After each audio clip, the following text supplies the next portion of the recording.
మీకు అందరికీ నా హృదయపూర్వక వందనాలు తెలియజేస్తా ఉన్నాను. ఈ పండుగ దినాలలో క్రిస్మస్ మరియు నూతన సంవత్సర సందర్భంగా మనందరం కూడా చాలా సంతోషిస్తూ అనేక రకాలైనటువంటి పని పాటలలో బిజీగా ఉన్నాం కదా. బట్టలు ఇందాక చెప్పినట్టుగా పిండి వంటలు, ఇల్లు శుభ్రత, రకరకాల పనుల్లో ఉన్నాం. అయితే ఈ దినాల్లో అందరూ కోరుకునేది ఏంటంటే దేవుడు నన్ను ఆశీర్వదించాలి అని. అవునా కాదు? ప్రతి ఒక్కరు కూడా ఏం కోరుకుంటామంటే దేవుడు మనల్ని ఆశీర్వదించాలి. ఆశీర్వాదం మీకు అందరికి ఇష్టమేనా? ఎవరికైనా శాపం ఇష్టం? ఏ మనిషి ఇష్టపడడు కదా. ఎంత దుర్మార్గుడు కూడా దేవుడు శపించడాన్ని ఇష్టపడడు, కానీ ఆశీర్వాదాలనే ఇష్టపడడు. అయితే ఈరోజు సామెతల గ్రంథం 3వ అధ్యాయంలో కొన్ని ఆశీర్వాదాలు ఉన్నాయి. ఆ ఆశీర్వాదాల గురించి మనం ఆలోచన చేద్దాం. సామెతల గ్రంథం 3వ అధ్యాయం, దయచేసి బైబిల్ ఉన్న వాళ్ళు తీయండి. సామెతలు 3:1 నుంచి 10వ వచనం వరకు ఉన్న వాక్య భాగాన్ని చదువుతున్నాం. సామెతల గ్రంథం 3వ అధ్యాయం 1 నుంచి 10వ వచనం వరకు ఉన్న వాక్య భాగం. ఒక వచనాన్ని నేను చదువుతాను, మరొక వచనాన్ని మీరు చదవాలని మనం చేస్తాము. నా కుమారుడా, నా ఉపదేశమును మరువకుము, నా ఆజ్ఞలు హృదయపూర్వకముగా గైకొనుము.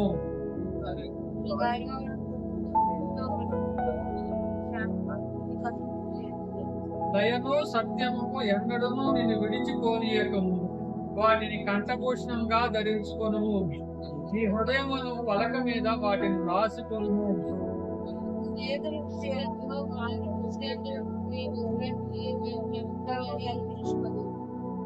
నీ స్వబుద్ధిని ఆధారము చేసుకొనక నీ పూర్ణ హృదయంతో యెహోవా యందు నమ్మకముంచుము.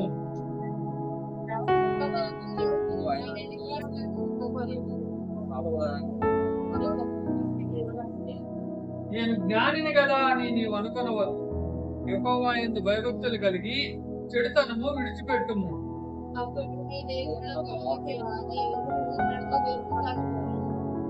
నీ రాబడి అంతటిలో ప్రథమ ఫలమును, నీ ఆస్తిలో భాగమును ఇచ్చి యెహోవాను కనపరచుము.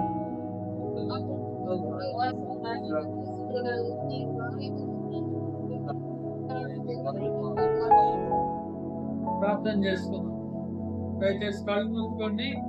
1 నిమిషం మీతో ప్రార్థన చేసుకోవాలని నేను మిమ్మల్ని కోరుకుంటాను. కళ్ళు మూసుకొని ఏమడుగుతారంటే, ప్రభువా నాతో మాట్లాడండి అని అడగండి. దేవుడు మాట్లాడతాడు. మన దేవుడు మాట్లాడేవాడు. నేను మాట్లాడుతున్నానని ఆలోచన చేయండి. దేవుడు మనతో మాట్లాడతాడు అని ఆలోచన చేద్దాం. కళ్ళు మూసుకోండి. ప్రేమ కలిగిన మా తండ్రి, జీవం కలిగిన దేవా, యేసుక్రీస్తు వారి శ్రేష్టమైన నామములో వందనాలు, స్తుతులు, స్తోత్రాలు చెల్లిస్తా ఉన్నాం. మధ్యాహ్నకాల సమయంలో ప్రభువా నాయన ఈ యొక్క మందిరములో ప్రభువా మిమ్మల్ని ఆరాధించడానికి, స్తుతించి కనపరచడానికి పెంచిన సమయాన్ని బట్టి వందనాలు నాయన. నాకు సంపూర్ణ రక్షణ, ఆనందం, విమోచన కలిగించడానికి ఈ లోకానికి దిగి వచ్చిన నేను ఎందుకు వందనాలు చెల్లిస్తా ఉన్నాను. ఈ సమయంలో ప్రభు సామెతల గ్రంథం 3వ అధ్యాయం 1 నుంచి 10వ వచనం వరకు ఉన్న వాక్య భాగాన్ని చదువుకున్నాం. ఈ వాక్యం ద్వారా మాతో మాట్లాడు ఉన్నటువంటి ఆజ్ఞలు, ఆశీర్వాదాలు మేము అర్థం చేసుకుని ఆ ప్రకారం ఆజ్ఞానుసారంగా నడుచుకోవడానికి, జీవించడానికి, తద్వారా ఆశీర్వాదం పొందడానికి ప్రస్తుతం యేసయ్య శక్తిగల నామములో స్తుతించి ప్రార్థించి అడిగి వేడుకుంటున్నాం తండ్రి.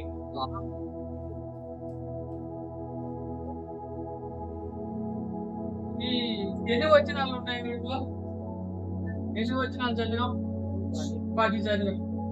10లో 5 వచనాలు ఆజ్ఞలు ఉంటాయి, 5 వచనాలు ఆజ్ఞ. ఆజ్ఞ అంటే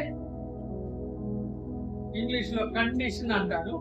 అంటే నువ్వు ఇది చెయ్యి అని చెప్పడం, దాన్ని ఆజ్ఞ కదా. ఇలా చెయ్యి, ఇలా చెయ్యి అని, అది ఆజ్ఞలు. ఎన్ని ఉన్నాయి ఆజ్ఞలు? 5 ఉంటాయి. ఇంకొక 5 ఏముంటాయంటే ఆశీర్వాదాలు ఉంటాయి. కాబట్టి మనకి కావాల్సింది ఏంటి? ఆశీర్వాదాలు. దేవుడు ఒక్కసారే మొత్తం మన మీద కుమ్మరించాలి అని ప్రతి మనిషి కోరుకుంటాడు. అయితే అన్ని ఆశీర్వాదాలు మనకు కావాలంటే ఊరికే రావు.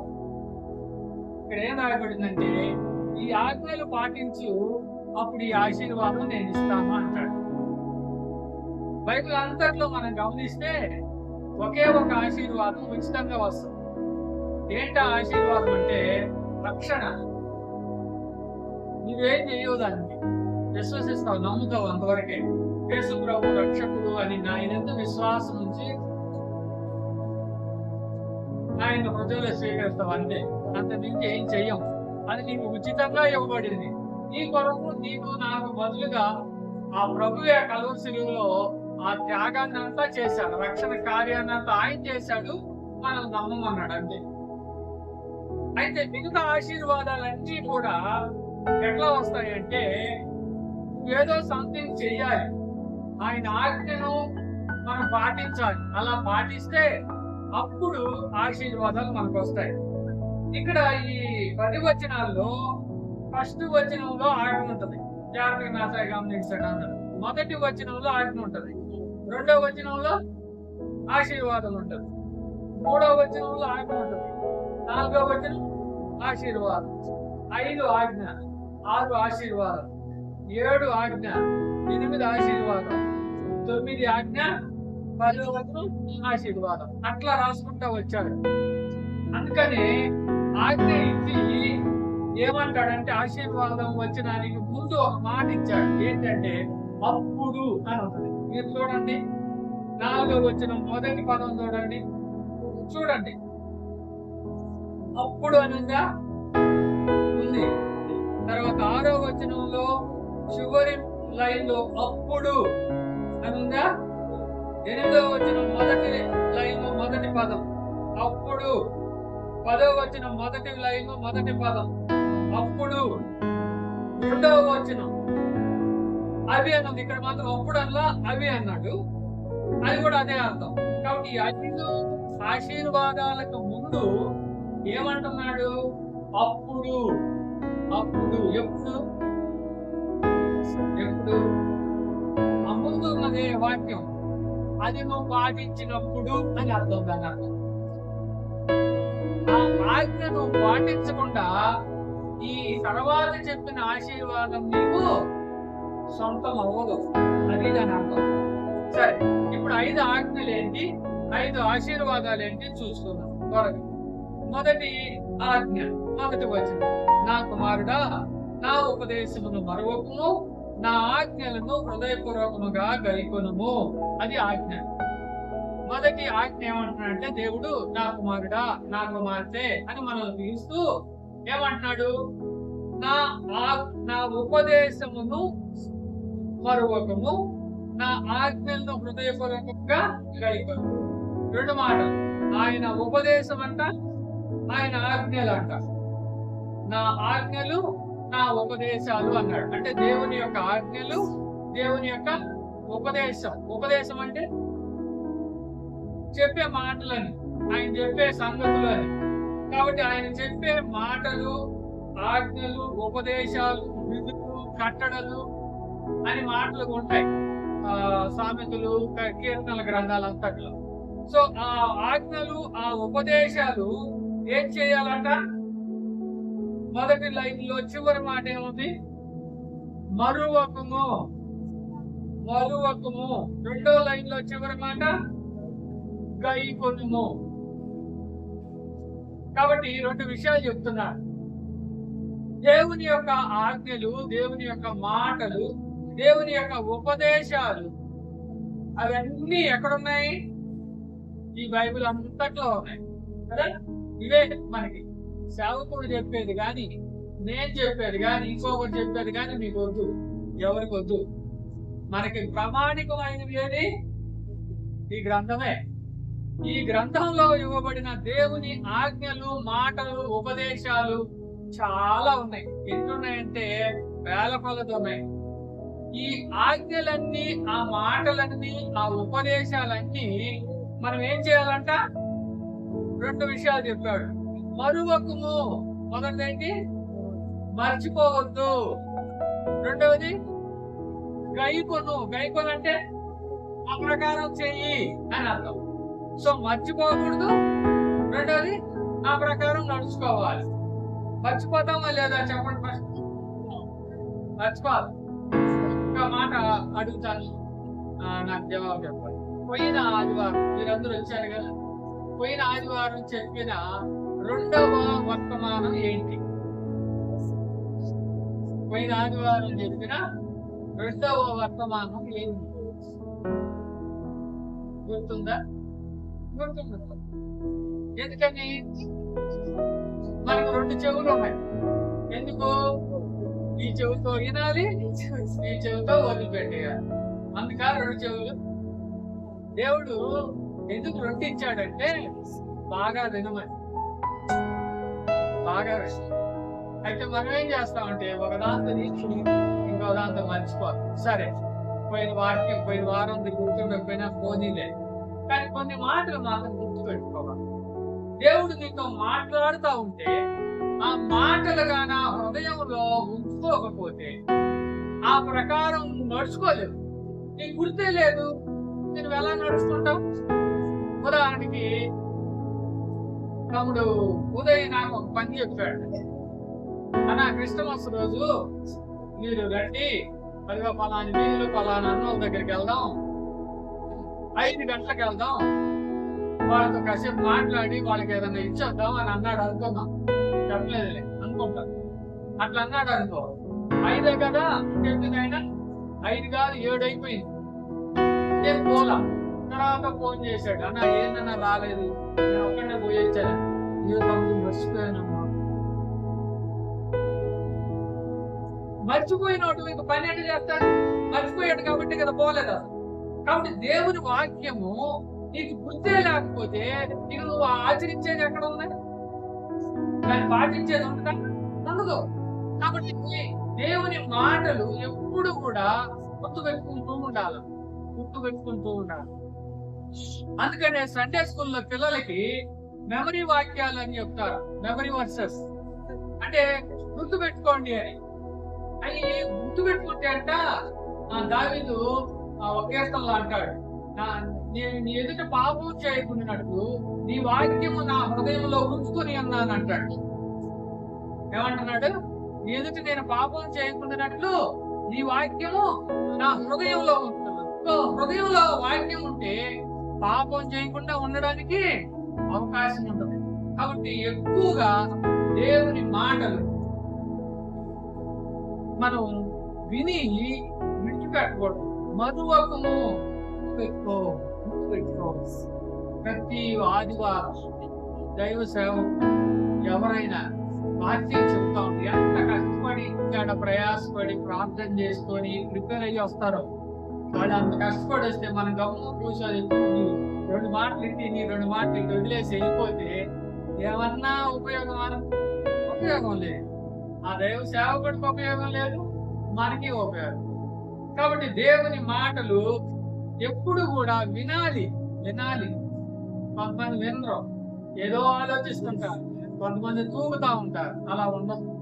మనం ఉండేదే ఇక్కడ 1-2 గంటల సమయం.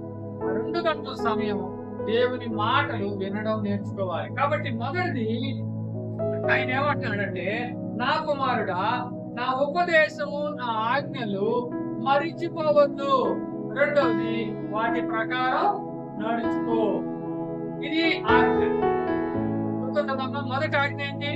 దేవుని మాటలు విని మరిచిపోకుండా గుర్తు పెట్టుకొని ఆ ప్రకారం నడుచుకోవాలి. అలా నడుచుకుంటే నీకేంటి ఉపయోగం? ఆశీర్వాదం. ఇప్పుడు రెండవ వచనం, అవి దీర్ఘాయువును సుఖ జీవముతో గడచు సంవత్సరములను శాంతిని నీకు కలుగజేయును. కాబట్టి దేవుని ఆజ్ఞలు, ఉపదేశాలు, మాటలు దాని విని గుర్తుపెట్టుకొని ఆ ప్రకారంగా జీవించావనుకో, అప్పుడు నీకేం ఆశీర్వాదం తెలుసా? చాలా మంచి ఆశీర్వాదం. ఏంటంటే అది దీర్ఘాయువు అదొక మాట. అవి దీర్ఘాయువును సుఖ జీవముతో గడుచు సంవత్సరములు నీకు కలుగు చేస్తాయి. సో మొదటిది ఆశీర్వాదం ఏంటంటే దీర్ఘాయువు వస్తుందంట. ఇక్కడ 90 సంవత్సరాలు ఎవరు ఉన్నారా? ఎవరు లేరు కదా. నాకు తెలిసి 60-65 మించి ఒకవేళ దీర్ఘాయువు అంటే అర్థం ఏంటో తెలుసా? ఎక్కువ సంవత్సరాలు బతకడం, 80, 90, 100. సో దేవుని మాటలుగా నువ్వు విని ఆ ప్రకారం నడుచుకుంటే మనకి ఎక్కువ సంవత్సరాలు బ్రతుకుతాము. అది మొదటి ఆశీర్వాదం.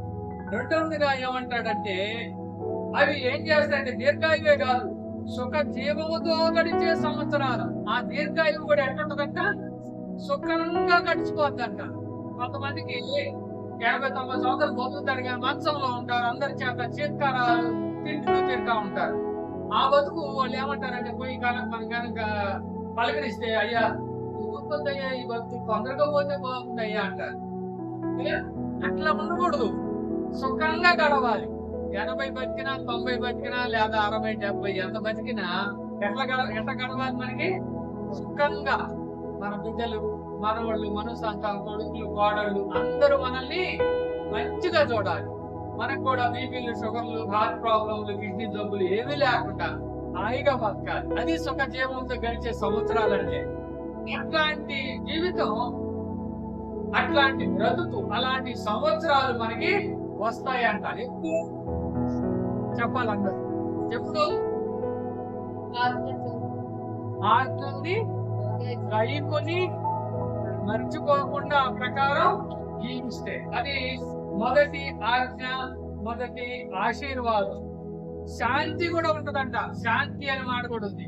సుఖ జీవనము, దీర్ఘాయువు, శాంతి నీకు కలుగుతుంది. ఎప్పుడు అంటే దేవుని మాటలు విని. కొంతమంది వినేవాళ్ళుగా చదివేవాళ్ళు కూడా ఉంటారు. ఉదయాన్నే వాక్యం చదువుతారు. మీరు ఎంతమంది చదువుతారు? చదువు వచ్చిన వాళ్ళందరూ చదవాలి. ప్రతిరోజు నిద్ర లేచిన వెంటనే ఉదయాన్నే దేవుని మాటలు, దేవుని వాక్యము చదవాలి. అలా చదివి గుర్తు పెట్టుకోవాలి, మర్చిపోకూడదు. ఆ ప్రకారం నడుచుకోవాలి. సో అది మొదటి ఆజ్ఞ. రెండవ ఆజ్ఞలోకి వద్దాం. 3వ వచనం. దయను సత్యమును ఎన్నడను నిన్ను విడిచిపోనీయకము. వాటిని నీ హృదయము పలక మీద వాటిని కంఠభూషణముగా ధరించుకును. నీ హృదయం పలక మీద వాటిని రాసుకొను. కాబట్టి రెండవ ఆజ్ఞ దయ, సత్యం. 2 మాటలు ఇచ్చాడు. దయ, సత్యం. ఈ రెండింటిని అంట మనం ఏం చేయాలా? విడిచిపెట్టబాకు. దయను, సత్యాన్ని విడిచిపెట్టబాకు. మరి ఏం చేయాలి? వాటిని కంఠభూషణంగా ధరించుకో. కంఠభూషణం అంటే ఏంటమ్మా? కంఠం అంటే ఇది మెడ, భూషణం అంటే దండ, హారం. సో ఆడవాళ్ళు, లేడీస్ ఇంకో దండలు వేసుకుంటారుగా అందం కోసం. అలాగా అందం కోసం ఇతరులు చూసి మనల్ని మెచ్చుకోవాలని వేసుకుంటామే. అలాగా ధరించుకోమంటున్నాడు. ఏంటది? దయని, సత్యాన్ని. ఆ రెండింటిని ఏమైనా పలక మీద ఏమైనా పేపర్ మీద రాసి దారాన్ని కుట్టి వేసుకుంటాం ఆ మెడలో కాదు. ఆ రెండింటిని మనం కలిగి ఉండాలి. అది దయ కలిగి ఉండాలా, జాలి కలిగి ఉండాలా, సత్యాన్ని కలిగి ఉండాలా. మీకు అర్థం అవ్వడానికి ఒక మాట చెప్తాను. దయ కలిగి జీవించడం అంటే ఏంటి? దయ అంటే ఏం చేస్తావు? దయ లేదా, నీకు జాలి లేదా అంటారు కొంతమంది. ఏంటి దయ, జాలి అంటే? అంటే ఇప్పుడు బాగా రద్దీగా ఉన్నారు, 30-40 మంది కూర్చున్నారు అనుకో. ఇంకొక 10 మంది వచ్చారు, లేదా ఇంకొక ఆయన వచ్చాడు, ఒక ఆమె వచ్చింది. కూర్చోడానికి కొంచెం సర్దుకోకుండా అన్నాం అనుకో. అప్పుడేమని అర్థం? నీ కొంచెం కూడా దయ లేదు అని. అంతే. దయ అంటే అదే. తోటి మనిషికి కొంచెం స్థలం గాని లేదా ఇంకేదైనా అవసరమైతే సహాయం చేస్తామే, దాన్ని దయ అంటాం, జాలి అంటాం, కరుణ అంటాం కదా. అది లేకపోతే ఇంకంతకంటే దౌర్భాగ్యం ఇంకొకటి లేదు. సో ఒక వ్యక్తి యేసు ప్రభువుని తెలుసుకోవడానికి కారణమైంది ఏంటి? ఇక్కడ దయ, జాలి, ప్రేమ. సో క్రైస్తవులకి లేని ప్రేమ, దయ ఇంకెవరికి ఉండదు. ఒకవేళ నీకు నాకు ఆ జాలి లేకపోతే, ఆ దయ మనమే చూపించకపోతే ఇక ప్రపంచంలో ఎక్కడా చూడలేదు. ప్రియులారా, మధ్యాహ్న కాల సమయంలో యేసు ప్రభువుని అంగీకరించిన బిడ్డలంగా, క్రైస్తవులంగా నువ్వు నేను దయ కలిగి ఉండాలి, జాలి కలిగి ఉండాలి. సో అది ఇక్కడ చెప్తా ఉన్నాడు. దయను, సత్యాన్ని నువ్వెప్పుడు విడిచిపెట్టబాకు. అవి ఏం చేస్తావంటే కంఠభూషణంగా ధరించు. ఇప్పుడు ఆ పెద్ద ఆయనకి వీళ్ళిద్దరు మెడలో ఏం కనపడుతుంది చెప్పండి? వీళ్ళిద్దరు మెడలో ఏం దండలే వేసుకోవాలి, కానీ కనపడుతుంది. ఏం కనపడుతుంది? ఎంత దయగలిగిన వాళ్ళు వీళ్ళు. వాళ్ళు పల్లెటూరికి పోయి ఏం చెప్తాడు ఆయన? అమ్మ మొన్న ఒక రోజు గూడూరులో అలాంటి వీధికి వెళ్ళాను, అక్కడ క్రైస్తవ కుటుంబం కనపడింది, వాళ్ళ పేర్లు ఇవి. వాళ్ళిద్దరు ఎంత దయగలలో. ఎట కనపడింది ఆయనకి? ఏమన్నా కనపడింది? మెడలో ఏమన్నా వేసుకున్నారా? వాళ్ళు ఏం లేదు. వాళ్ళని చూస్తే అర్థమవుతుంది.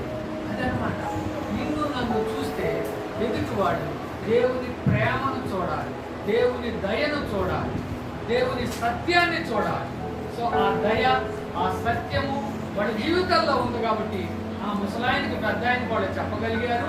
ఆయన మారు మనసు రక్షణ పొందడానికి కారణం. సో ఇది రెండవ ఆజ్ఞ. మొదటి ఆజ్ఞ ఆయన ఆజ్ఞలు గైకొనాలి, మర్చిపోకూడదు. రెండవ ఆజ్ఞ దయను, సత్యాన్ని నువ్వు విడిచిపెట్టకుండా కంఠభూషణంగా ధరించుకోవాలి. ఇంకా ఏమన్నాడు? నీ హృదయం అనే పలక మీద వాటిని రాసుకో. హృదయాన్ని పలకతో పోల్చాడు. మనం స్కూల్లో పలకలో పిల్లలు రాస్తే ఏముంది? ఒక 2 నిమిషాలకి విడిపేస్తారు. మా స్కూల్లో మేము పిల్లకాయలు లెక్కలు చెప్తాను. మ్యాథ్స్ మధ్యాహ్నం పూట ఎక్కాలి ఏమంటారు. నేను పోయేసరికి వాళ్ళు ఒకరిద్దరు తుడుచుకోండి, ఏమరా అంటే సార్ ఒకటి తుడిపేశారు. అది పలక మీద. కానీ ఇక్కడ ఏం చెప్పాడంటే హృదయం అనే పలక. ఇక్కడ రాసుకుంటే ఇంకేమైనా చెరిగిపోతే. సో దేవుని దయ, ప్రేమ మన హృదయాల్లో ఉండాలి. అలాగా ఉండాలని దేవుడు కోరుకుంటున్నాడు. అది రెండవ ఆజ్ఞ. ఈ ఆజ్ఞకు ఆశీర్వాదం చూడండి. 4వ వచనం ఆశీర్వాదం. అప్పుడు ఎప్పుడు నువ్వు దయను, సత్యాన్ని కలిగి ఉంటే అప్పుడు దేవుని దృష్టిలో, మానవుల దృష్టిలో నీవు దయ పొంది మంచివాడవని అనిపించుకుంటావు. సో ఇది ఆశీర్వాదం. మొదటి ఆశీర్వాదం నీకు దీర్ఘాయువు వస్తుంది, సుఖజీవంతో గడిచే సంవత్సరాలు ఉంటాయి. రెండవ ఆశీర్వాదం ఏంటంటే దేవుని దృష్టిలో మంచోడు అవుతావు, మనుషులందరి దృష్టిలో కూడా మంచోడు అని అనిపించుకుంటావు. వినాలి పిల్లలు, వాళ్ళు వదిలేసేయండి. కాబట్టి రెండవ ఆశీర్వాదం ఏంటంటే నువ్వు దేవుని దృష్టిలో, మనుషుల దృష్టిలో మంచోడు అని అనిపించుకోవాలా లేదా? ఈయన పనికి మనోడు లేదు అని అనిపించుకుంటావా? కొంతమంది చర్చికి వస్తానే ఉంటారు, ప్రతి ఆదివారం ఉంటారు. కానీ పక్కన ఇంటి వాళ్ళ అమ్మ ఆ నోటి కోలమయ్యా అంటారు. చర్చికి అయితే వస్తారు కానీ మంచోడు అనిపించుకోరు. పేరు ఉండదు, మంచి పేరు ఉండదు. మంచి పేరు ఎప్పుడు వస్తుందంటే నువ్వు ఇతరుల పట్ల జాలి కలిగి ఉంటే, దయ కలిగి ఉంటే, ప్రేమ చూపిస్తే అప్పుడు నువ్వు దేవుని దృష్టిలో మంచోడు అవుతావు, నీ ఇరుగు పొరుగు వారి దృష్టిలో కూడా మంచోడివి అవుతావు. ఇది రెండవ ఆశీర్వాదం. మూడవ ఆజ్ఞ, మూడవ ఆశీర్వాదంలోకి వెళ్తాం. నేను స్పీడ్గా వెళ్తాను. మూడవది, నీ స్వబుద్ధిని ఆధారం చేసుకొనక నీ పూర్ణ హృదయంతో యెహోవా యందు నమ్మకం ఉంచుము, నీ ప్రవర్తన అంతటి యందు ఆయన అధికారమునకు ఒప్పుకొనుము. మూడవ ఆజ్ఞ, నీ బుద్ధిని ఆధారం చేసుకోబాకు. ఏమంటాడు? నీ స్వబుద్ధిని ఆధారం చేసుకోకుండా ఏం చేయమంటున్నాడు? యెహోవా యందు నమ్మకం ఉంచుము, యెహోవా యందు నమ్మకం ఉంచుము, నీ ప్రవర్తన అంతట్లో ఆయన అధికారానికి ఒప్పుకో. కాబట్టి మూడవ ఆజ్ఞ మన సొంత బుద్ధి మీద ఆధారపడకూడదు. అది మనం సహజంగా ఏం చేస్తుంటాం? అమ్మ చెప్పండి, నీ బుద్ధి నీ మనసు ఏం చెప్తే అది చేస్తాం. ఉన్నా కదా, నీ బుద్ధి నీ మనసు ఏం చెప్తే. కానీ ఇక్కడ ఏమంటే నీ స్వబుద్ధిని ఆధారం చేసుకొని జీవించబాకు. దేవుని మీద నమ్మకం వచ్చు. ఆయన మీద ఉదాహరణకి పండగ వచ్చింది, బట్టలు కొనుక్కోవడానికి, పిండి వంటలు చేసుకోవడానికి డబ్బులు. ఏం చేద్దాం? పలానా సుబ్బాయిని అడగదాం, ఎంకాయమ్మని అడగదాం అని ఆలోచిస్తాం మనం, ఎందుకని మన బుద్ధితో. కానీ ఇక్కడ దేవుడు ఏమంటుందంటే అట్లా ఆలోచన చేయబాకు. యెహోవా యందు నమ్మకం ఉంది. దేవుడిని అడుగు, ప్రభా నాకు బట్టలు లేవు, నాకు పిండి వంటలకి ఖర్చులకి డబ్బులు లేవు, ఏం చేయమంటావు నన్ను అడుగు, ప్రార్థన చేయి. అప్పుడు ఆయన ఎంకాయమ్మను అడుగు అని అన్నాడు అనుకో, పోయి అడుగు. అదనమాట ఇక్కడ చెప్పేది. నీ స్వబుద్ధిని ఆధారం చేసుకోకుండా నువ్వు దేవుని మీద నమ్మకం ఉంచు, ఆయన మీద ఆధారపడు, ఆయన అధికారానికి ఒప్పుకో. అప్పుడు నీకు ఆశీర్వాదం వస్తాయి. కాబట్టి 3వ ఆజ్ఞ ఏంటంటే నీ బుద్ధిని నువ్వు ఆధారం చేసుకోకుండా దేవుని మీద నమ్మకం ఉంచు. అప్పుడు ఆశీర్వాదం ఏంటో చూడండి. 6వ వచనం చివర్లో అప్పుడు ఆయన నీ త్రోవలను సరళము చేయును. నీ త్రోవలు అంటే నువ్వు వెళ్ళే మార్గం. నువ్వు వ్యాపారం చేయాలనుకుంటున్నావా, లేకపోతే ఇంకేదైనా మరి కొత్త ఉద్యోగానికి వెళ్ళాలనుకుంటున్నావా, లేకపోతే వ్యవసాయ పనులు ఏమైనా చేయాలనుకుంటున్నావా, లేకపోతే ఇంకేదైనా నీ బిడ్డల విషయంలో ఏదైనా ఒక నిర్ణయం తీసుకోవాలనుకుంటున్నావా, నువ్వు వెళ్ళే మార్గం ఏదైనా దేవుడు ఏం చేస్తాడంట? సరళమైన మార్గాన్ని ఏర్పాటు చేస్తాడు. నీ త్రోవలు సరళం చేస్తాడు. అంటే నువ్వు వెళ్ళే మార్గంలో, నువ్వు చేసే ఆ పనుల్లో దేవుడు నీకు తోడుగా ఉంటాడు, ఆటంకాలు లేకుండా చేస్తాడు. ఎప్పుడు? దాని ముందున్న వాక్యం ఏంటది చెప్పండి. నీ స్వబుద్ధిని ఆధారం చేసుకోకుండా దేవుని మీద నమ్మకం ఉంటే అప్పుడు నువ్వు ఏ పని అనుకుంటున్నావో ఆ పని విషయంలో దేవుడు నీకు సరళమైన మార్గం ఏర్పాటు చేస్తాడు. అది 3వ ఆజ్ఞ. 4వ ఆజ్ఞలోకి వద్దాం. 4వది 7వ వచనం. నేను జ్ఞానిని కదా అని నీవు అనుకోవద్దు, యెహోవా యందు భయభక్తులు కలిగి చెడుతనము విడిచిపెట్టుము. 4వ ఆజ్ఞ. ఏం విడిచిపెట్టాలంట? చెడుతనము విడిచిపెట్టుము. విడిచిపెడితే మరి ఆశీర్వాదం ఏంటో చూడండి. అప్పుడు నీ దేహానికి ఆరోగ్యము, నీ ఎముకలకు సత్వం. కాబట్టి 4వ ఆజ్ఞ ఏంటంటే చెడుతనం, చెడు అలవాట్లు, చెడు ఆలోచనలు విడిచిపెట్టు. అది 4వ ఆజ్ఞ. దానివల్ల ఆశీర్వాదం ఏంటంటే ఆరోగ్యం నీ దేహానికి, నీ ఎముకలకు సత్తువ. ఇది మనకందరికీ తెలిసిందే. డాక్టర్లు అడిగినా కూడా చెప్తారు, లోకంలో ఎవరినైనా చెప్తారు. చెడ్డ అలవాట్లు ఉన్నాయనుకో వాళ్ళకి ఆరోగ్యం ఉంటుందా? రోజు మందు తాగుతున్నాడు, సరిగా అన్నం ఎట్లా మందు తాగి పడిపోతున్నాడు, ఆయనకి ఆరోగ్యం ఎట్లా ఉంటుంది? ఉండదు. అదే ఇక్కడ చెప్పేది. నువ్వు చెడుతనాన్ని విడిచిపెట్టు. అంతేకాదు, ఆరోగ్యానికి హానికరమైన అలవాట్లు ఏమన్నా ఉన్నా వాటిని కూడా విడిచిపెట్టాలి. మనం అనుకుంటాం ఈ వాక్యం చెప్తుంది మీరు అందరూ అన్నా మేము చెడు అలవాటు మాకేం లేవే, ఏం మందు తాగట్లా, విచారము లేకపోతే దొంగతనము మోసం చేయట్లేదు, మరి మాకేంటి అని అంటారు. అది కాదు, ఆరోగ్యానికి హానికరమైనవి ఏవైనా తీసుకున్నా, అట్లాంటి అలవాట్లు ఉన్నా అది చెడు, దానివల్ల ఆరోగ్యం. సో ఇలాంటివి అన్నమాట నేను చెప్పేది. మందు ఇక పెద్ద ఉన్నాయి, అవి మనకి ఎటు లేవు. ఇది కూడా జాగ్రత్తగా ఉండాలి. అలవాట్లు ఆలోచనలు, టయానికి నిద్రపోవడం, బాడీకి ఎక్సర్సైజ్ కలిగి ఉండడం, ఇట్లాంటివి అనమాట. మంచి ఆహారం తినడం. కొంతమంది దొరికిందని ఏం చేస్తారు, బిర్యానీ ఆ రోజు ఎక్కడ ఫంక్షన్కి దొరికిందని ఇంత బిర్యానీ వేసామనుకో, ఆ రాత్రికి ఆయాసం, జీర్ణం, గ్యాస్ దొరుకుతుంది, ఇక గందరగోళం అవుతుంది. కాబట్టి అలవాట్లు ఏవి కూడా ఈ ఆరోగ్యాన్ని దెబ్బతీస్తాయి. ఎంతవరకు ఉండాలో అంతవరకే ఉండాలి. అది ఇక్కడ చెప్పేది. ఏమంటాడు? చెడు తనమును చెడుతనం ఎట్లా తినకూడదు, దానికంటే ఎక్కువ తిన్నా, నిద్రపోవాల్సిన దానికంటే ఎక్కువ నిద్ర. కొంతమంది రాత్రి పోగులు నిద్రపోతుంటాడు, వాడు చేయండి. వాడి పని చేయకపోతే డబ్బులు ఎట్లా వస్తాయి? సంపాదన ఎట్లా? సంపాదన లేకపోతే జీవనం ఎట్లా? కాబట్టి చెడుతనం అంటే అది. సో చెడుతనం విడిచిపెట్టు, నీ దేహానికి ఏమొస్తుంది? ఆరోగ్యం వస్తుంది. ఆరోగ్యం. చివరిగా 5వ ఆశీర్వాదం 9వ వచనం. నీ రాబడి అంతటిలో ప్రథమ ఫలమును నీ ఆస్తిలో భాగమును ఇచ్చి యెహోవాను గణపరచుము. ఇది చివరి ఆశీర్వాదం. ఇప్పుడు నా సాయి చూడండి. 4 ఆజ్ఞలు ఫస్ట్ చెప్పాను కదా, 4 ఒక్కోసారి చెప్పాం. మొదటి ఆజ్ఞ ఏంటి? దేవుని ఆజ్ఞలు, దేవుని మాటలు మర్చిపోకుండా గైకొనాలి. 2వ ఆజ్ఞ ఏంటి? దయా సత్యాన్ని విడిచిపెట్టకూడదు, అది 2వది. 3వది నీ స్వబుద్ధిని ఆధారం చేసుకుంటే దేవుని మీద ఆధారపడాలి.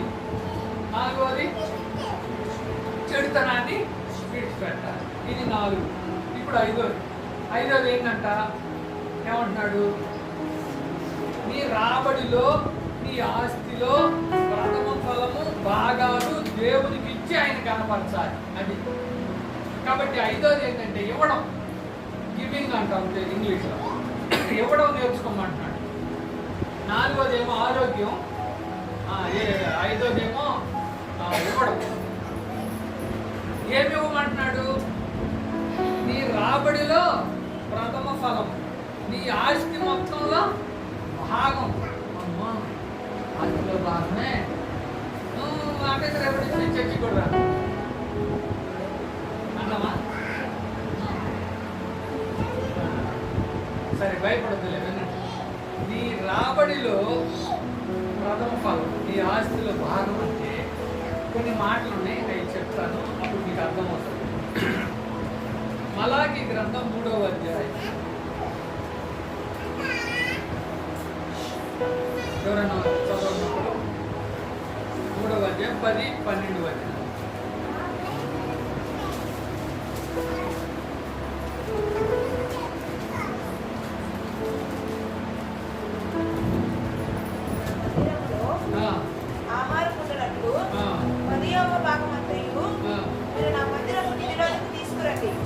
అక్కడ ఏమంటాడు? నా మందిరంలోకి ఏం చెప్పమంటున్నాడు?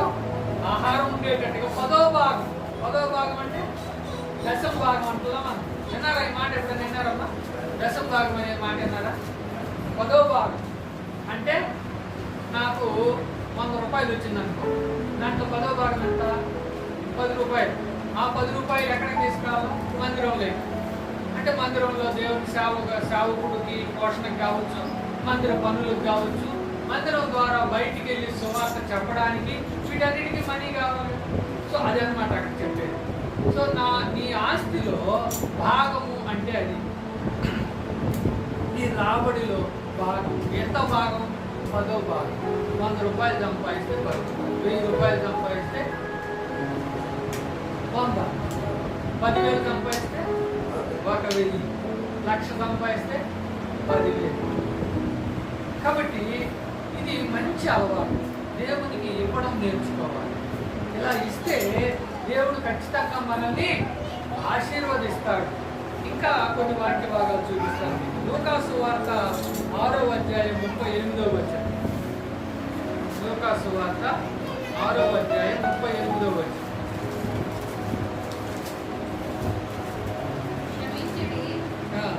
అప్పుడు మీరు క్షమింపబడుదురు. క్షమించుడి, అప్పుడు మీరు క్షమింపబడుదురు. ఈయుడి, అప్పుడు మీకు ఇవ్వబడును. అది ఈయుడి, అప్పుడు మీకు. ఇక్కడ చూడు ఎంత మంచిగా మాట్లాడతాడు. నువ్వు ఈ బాబు నేను ఇస్తాను అని అన్నాడా? అంటే అట్లా నేను అందుకే ఫస్ట్లోనే చెప్పా, ఆశీర్వాదాలు కావాలి అంటే ఒకటే ఒకటి ఉచితంగా వస్తుంది, అది రక్షణ. మిగతా అన్నీ నువ్వు చేస్తేనే వస్తుంది. నువ్వు ఏదో చెయ్యాలి. ఏం చేయాలా? నువ్వు అప్పుడు ఆయన నీకు ఇస్తాడు. నువ్వు అంది ఆయన నీకు 1000 ఇస్తాడు. 900 ఆదాయమే కదా అనే కదా. 100 ఇచ్చి చూడండి దేవునికి. 1000 రూపాయలు నీకుపోతే అప్పుడు నన్ను అడగండి. అదనమాట. ఈయుడి మీకు ఇవ్వబడు. ఇంకా ఇంకొన్ని వాక్య భాగాలు నిర్గమకాండం 22వ అధ్యాయం 29వ వచనం. నిర్గమకాండం 22, 29.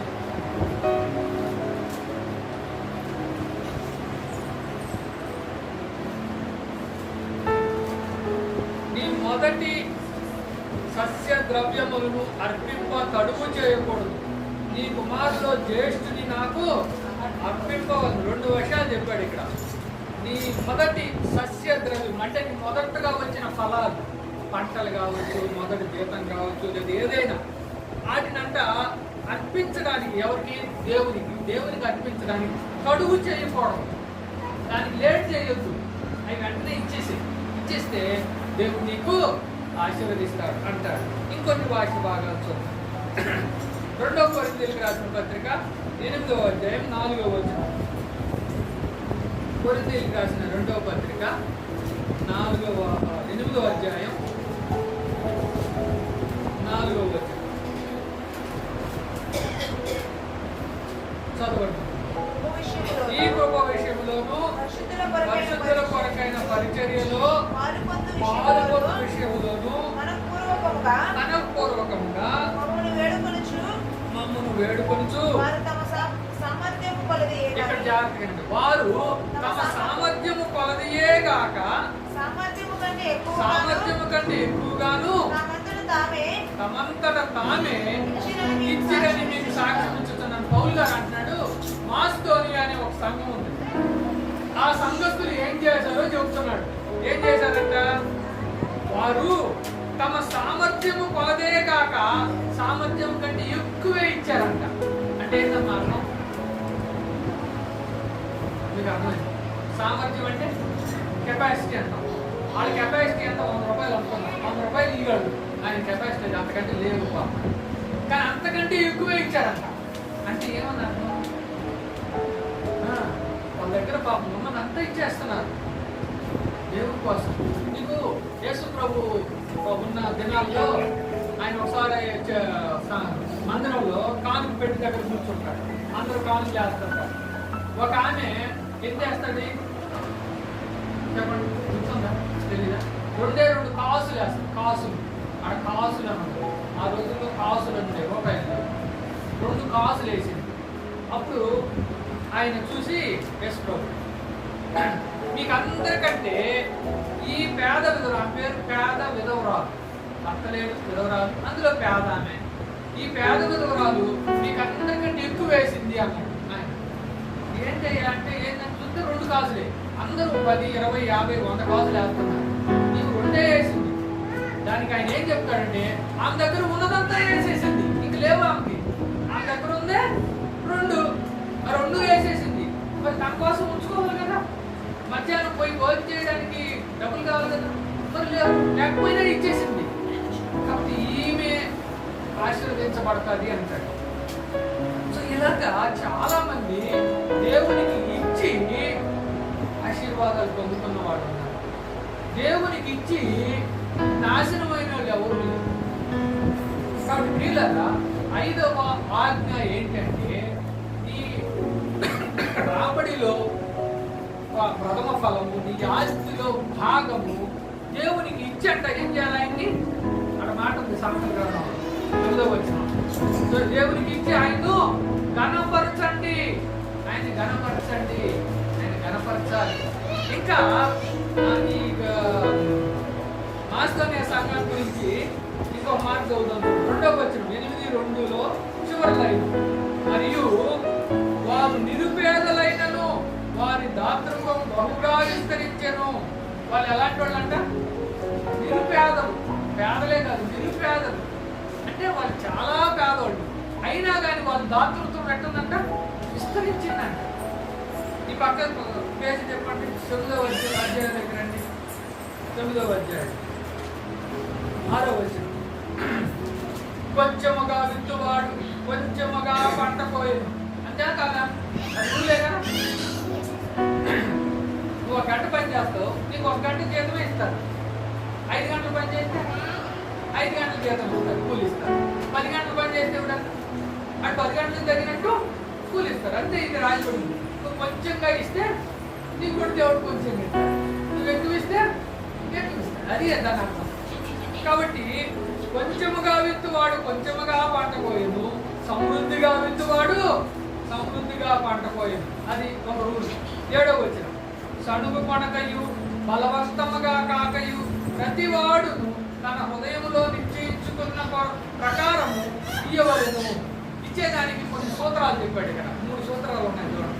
మొదటిది, సణుక్కోకుండా. ఇచ్చేటప్పుడు కొన్నిసార్లు సణుక్కుంటారు, అవునా కదా? మీరేమో కానీ నేను చదువుకోండి, నేను యథార్థం చెబుతాను. నాకు చాలాసార్లు వచ్చింది ఆ ఆలోచన. ఎందుకంటే నా జీతం 1,00,000. అప్పుడు నేను ఎంత ఇవ్వాలి? 10,000 ఇవ్వాలి. 1-2 సార్లు అనిపించింది, 1-2 సార్లు, ఎక్కువ సార్లు రేపు నాకు అని అనిపించింది. వెంటనే ప్రభా నన్ను క్షమించండి, చమలం చేసుకుని ఆయనకి ఇవ్వాల్సింది ఇష్టపూర్వకంగా ఇస్తున్నా. ఇప్పటికే ఇస్తున్నా. మా అమ్మ మా నాన్న నేర్పించారు నాకు. మా అమ్మ మా నాన్న కూడా టీచర్లే. ఆడు జీతం అప్పుడు ఎంత? 10,000 రూపాయలు అంటారు. ఇద్దరికి వెళ్తే 20,000 ఉంటాయి. అయినా వాళ్ళు మరి 10,000కి 1000, 20,000కి 2,000. వాళ్ళు చనిపోయే సమయానికి 50,000 దాకా వచ్చారులే. 50,000 అంటే 50,000 లక్ష అంటే 10,000. 10,000 అలాగే తీసి పెట్టేవాడు. రూపాయి ఖర్చు పెట్టండి. అవి దైవ సేవకులకి, మందిరంలోకి, మా ఇంటికి చాలా మంది సేవకులు పాస్టర్లు వస్తుంటారు. ఎందుకు అంటే ప్రార్థన చేస్తారు. వాళ్ళు ప్రార్థన చేస్తే ఖచ్చితంగా వాళ్ళకి కొంత డబ్బులు ఇచ్చి పంపిస్తారు. ఎంత ఆశీర్వాదం! కాబట్టి దేవునికి సణుక్కోకుండా ఇవ్వాలి, అది మొదటిది. రెండవది, బలవంతంగా కాక. బలవంతంగా ఆ భాష గారు అంటున్నారంటే ఆయన క్రిస్మస్ వచ్చేసింది, మనం అడ్మిటింగ్ పెట్టాలి, 5,000 అవుతుంది, మరి మీరందరూ ఇస్తే కదా అన్నాడు. నా దగ్గర ఏం లేవు అని బలవంతంగా సరే తీసుకో అని ఇస్తున్నాను అని బలవంతం వద్దు. ఏమంటున్నాడు మళ్ళా? ప్రతివాడు తన హృదయంలో నిశ్చయించుకున్న ప్రకారం ఇవ్వాలి. ఎట్టి ఇవ్వాలంట? హృదయంలో నిర్ణయం చేసుకోవాలి. మా ఆవిడ మన రోజు అడిగింది, 1000 రూపాయలు ఇవ్వాలి. ఏమన్నా నాకు ఈ మధ్య బాగా అప్పుడు నేను దేవునికి 1000 ఇస్తాను అనుకున్నాను, తీసుకొని అన్నా. సో బలవంతం వద్దు, హృదయంలో నిశ్చయించుకున్నాం. ఏమని? నేను 1000 ఇస్తాను. ఆ 1000 ఇవ్వాలంటే అది కడుగు లేకుండా ఇచ్చేయాలి. లేకపోతే దాని ద్వారా మనకు ఆశీర్వాదాలు రావు. కాబట్టి చివరిగా నేను ముగిస్తున్నాను.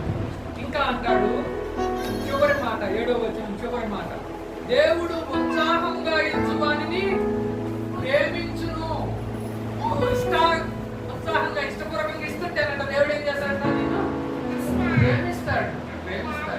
నిన్ను ఆశీర్వదిస్తాడు. దేవునికి ఇచ్చిన వాళ్ళు ఎవరు పేదలు కాలేదు. దేవునికి ఇచ్చిన వాళ్ళు ఎవరు తక్కువ కాలేదు. ఒక ఆమె ఉంది బైబిల్లోనే, ఆమె భర్త లేడు, చనిపోయాడు, కూడుకోబడున్నాడు. ఆ దేశంలో కరువు వచ్చింది, చాలా కష్టంగా ఉంది. ఆమె దగ్గర ఎంత పిండి ఉంది, కొద్దిగా నూనె ఉంది, ఒక గుడ్డిలో కట్లు ఏరుకుంటుంది. అవి తెచ్చుకొని పొయ్యి మంట వేసుకొని ఆ పిండితో 2 రొట్టెలు అవుతాయేమో పిల్లలకి, కొడుక్కి ఆమెకి. అంత నూనె ఉంది కాల్చుకోవడానికి, అంతే. ఆ టైంలో ఒక ఆయన వచ్చాడు వాళ్ళ ఇంటికి, సేవకుడు వచ్చి ఆ దారిని వచ్చి, అమ్మ ఏది కట్లు ఏరుకుంటున్నాం అన్నాడు. అయ్యా 2 రొట్టె ప్రబంధం పిండి ఉంది, అది కాల్చుకోవడానికి, చివరిగా చచ్చిపోవడానికి మేము సిద్ధమయ్యాము అన్నాడు. అప్పుడు ఆయన అంటాడు, నువ్వు ముందు పోయి నా కోసం కొన్ని రొట్టెలు చేసుకొని రా అన్నాడు. అడుగుంది ఎంత పిండి, కొంచెం అని ఉంది బైబిల్లో.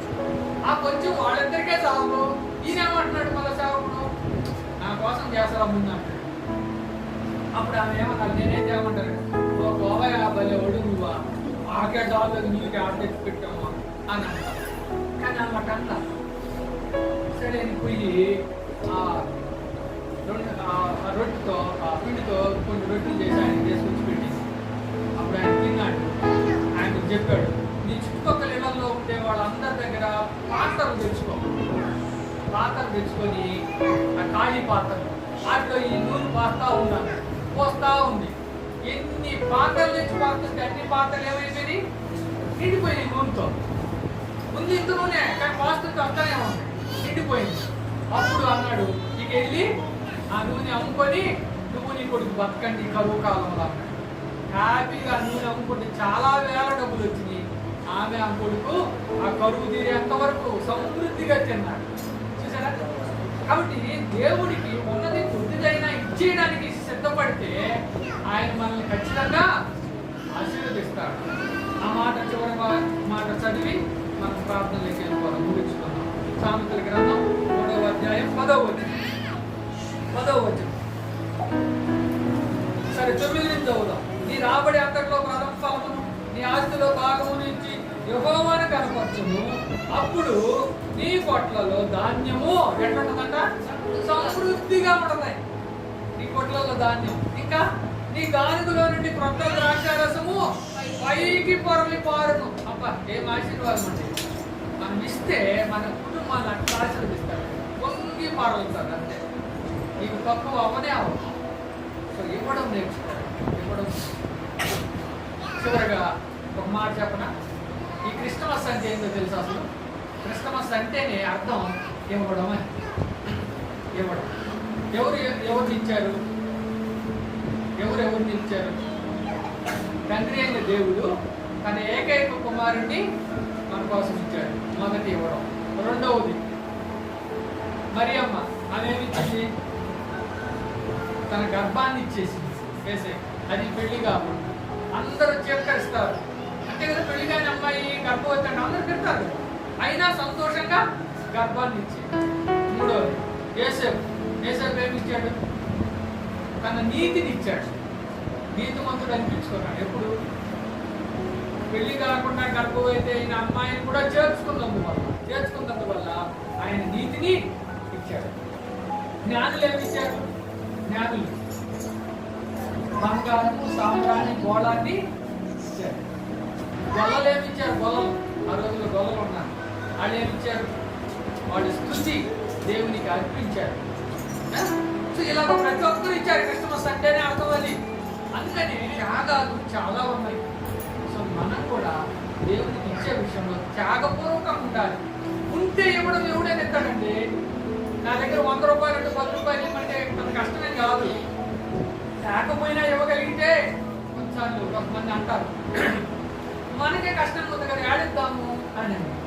మనకే కష్టం అనుకుంటే నీకు కష్టం లేనిది ఎప్పుడు చెప్పండి? ఎప్పుడు ఏదో ఒక పని ఉంటుందా మనకి? ఏదో ఒక అవసరం ఉంటుంది. కాబట్టి నీకు సమృద్ధిగా కోట్ల డబ్బులు ఇస్తాననుకుంటే ఇవ్వలేవు.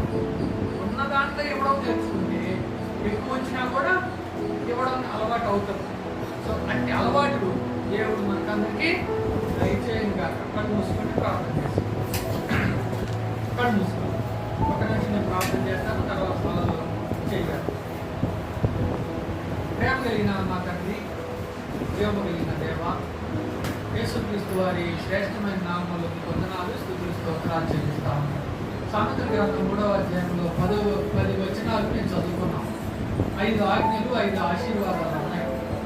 నాయన, మరి మీ ఆజ్ఞలు మేము మర్చిపోకుండా గైకొనాలి అనేది మీ మొదటి ఆజ్ఞ. ఆ ప్రకారం మేము నడుచుకోవడానికి సహాయం చేయండి. దాని ద్వారా మాకు నాయన దీర్ఘాయు మీరు దయచేస్తారని వాగ్దానం చేశారు. వాగ్దానం చేసిన దేవుడు నమ్మదగిన దేవుడు. అందుని బట్టి మేము స్తుతిస్తున్నాం. రెండవదిగా ప్రభా, మరి మేము దయ, సత్యం కలిగి జీవించాలని చెప్పారు. అలా ఉంటే మీరు మనుషుల దృష్టిలో, దేవుని దృష్టిలో మంచివాడు అనిపించుకుంటారన్నారు. ఆ ఆజ్ఞను, ఆ ఆశీర్వాదాన్ని ఇక్కడ చేరిన ప్రజలకు నాకు మీరు దయచేయండి. అంతేకాదు, నీ స్వబుద్ధిని ఆధారం చేసుకోకుండా దేవుని మీద ఆధారపడు. అప్పుడు నీ మార్గంలో నేను సరళం చేస్తానని మీరు అన్నారు. కాబట్టి మా బుద్ధిని మేము ఆధారం చేసుకోకుండా మీ మీద ఆధారపడడానికి మాకు సహాయం చేసి వేడుకుంటున్నాం. 4వదిగా చెడుతనం విడిచిపెట్టమన్నారు. అప్పుడు నీకు ఆరోగ్యం ఇస్తామన్నారు. ప్రభావ, మాకు అనేకమైన చెడు అలవాట్లు ఉన్నాయి, ఒప్పుకుంటున్నాం. క్షమించండి. నేను చేయాల్సింది చేయకపోవడం, చేయకూడదు చేయడం చెడు అలవాట్లే. కాబట్టి అలాంటి వాటి నుంచి మమ్మల్ని తప్పించి మాకు మంచి ఆరోగ్యం దయచేయమని వేడుకుంటున్నాం. చివరిగా నేను నీ రాబడిలో ప్రథమ ఫలం, నీ ఆస్తిలో భాగము ఇచ్చి నన్ను కనపరచు. అప్పుడు నీ కొట్లలో ధాన్యం సమృద్ధిగా వస్తుంది అన్నారు. అవును ప్రభా, దాని నీ గానుగులో ద్రాక్షారసం పొంగి పొడుతుంది అన్నారు. కాబట్టి మేము ప్రభా, మరి ప్రథమ ఫలం లేదా దశమ భాగం మీకు ఇవ్వడానికి ఇష్టపడే మనసు మాకు దయచేయండి. బలవంతంగా కాకుండా, చదువుకోకుండా, హృదయపూర్వకంగా, ఇష్టపూర్వకంగా ఇవ్వడం కొన్నిసార్లు మాకు సరుకులు వస్తున్నాయి, కొన్నిసార్లు ఇంత అనే ఆలోచన వస్తాము. క్షమించండి, కనికరం చూపండి.